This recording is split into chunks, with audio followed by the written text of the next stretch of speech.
Good morning, listeners, and welcome back to the Morning 4 podcast. Today is Monday, August 5th, 2019, and I'm your host, Katie Parsons. If you are a regular listener, you probably noticed I took last week off from the podcast. It wasn't something I planned to do, but when I was looking ahead to what I needed to complete last week for responsibilities that had to do with work, my family, my home, exercise, all of these things, I just did not have the time to research, record, and put together these episodes like I normally do. So I decided to just go ahead and take the week off. But I have missed you, and I hope that you had a wonderful, positive mindset week, and that you're ready to get back into it this week with me. So on that note, let's get started this Monday with Number 1. Since it's still the very beginning of August, I'm going to use the first segment of each episode this week to talk about what is commemorated this month. You know, like those holidays that happen all month long. So in August, it's Happiness Happens Month, and that is a real thing. I looked a few places and found it a few pretty reliable sources. Of course, Happiness Happens is a great match for this podcast, so I wanted to start with that today. So Happiness Happens is a push all month long that looks at ways you can improve your feelings of happiness. And you don't do it by changing your whole life, but instead by changing your attitude, by choosing joy and happiness with what you already have in your life. And you know, there's a modern push that has to do with the power of positive thinking. And this podcast is part of that movement.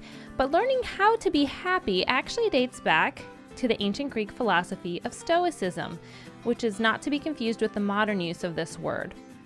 The essence of the ancient Greek version of Stoicism is this: no matter what is wrong in the world in general, and in your life in particular, you can choose to be happy if you learn how. That looks different for every person, but I'd say that by first committing to working toward a better, more positive attitude, you're taking the first right step. So if you listen to this podcast and try to live by its main message, you're already on the road to happiness. So happy Happiness Happens Month. Let's enjoy it together. Number 2. Well, we all know that Egypt is known for its housing of one of the 7 wonders of the world, the pyramids of Giza, including the Great Pyramid, which is the only one that remains completely intact. There are a lot of mysteries, of course, and stories that surround the Great Pyramid, but a more recent one involves heat, or the temperatures of the bricks of the pyramid, the individual bricks.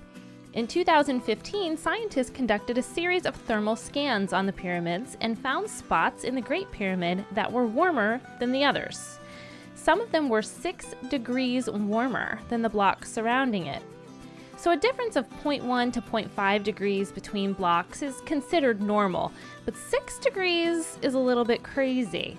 The boring explanation is that those warmer rocks may have a crack or cavity in the rock somewhere, or some other form of internal current that warms them. The more exciting version, of course, is that the temperature differences may be due to a secret passage or a tomb hidden behind the bricks. Number 3. Today's feel-good news story is sourced from the University of Southern California. Well, addiction is powerful, affecting both the mental and physical health of the person struggling with it.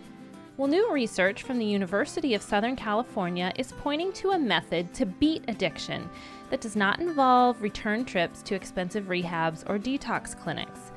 The researchers say that the practice of mindfulness might offer recovery help from addiction and trauma, particularly if someone has already gone through a rehab or a detox or some sort of other intervention.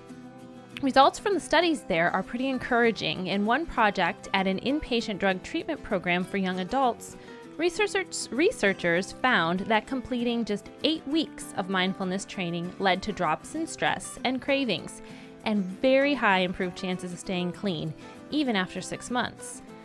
The next phase of the research is to take this a little further with a 2-year study that will examine whether mindfulness has benefits for young people who have experienced trauma and are receiving outpatient treatment for drug use and other mental health challenges. One of the researchers, Nicholas Barr, explained, "What you get from mindfulness is the realization that you can deal with this. You can tolerate this." So while it's still in these early phases, hopefully this scientific approach to mindfulness with some stats to back it up will be able to help those struggling with addiction long term. Number 4. Well, whatever you are struggling with today, I hope you are leaving this podcast with renewed optimism for your week ahead. I know you can do it. I know you will do it. So let's wrap up today with today's affirmation. Repeat after me. I have already come so far. Today, I will be proud of that fact. Be proud of yourself and have a wonderful Monday. I'll see you back here again tomorrow.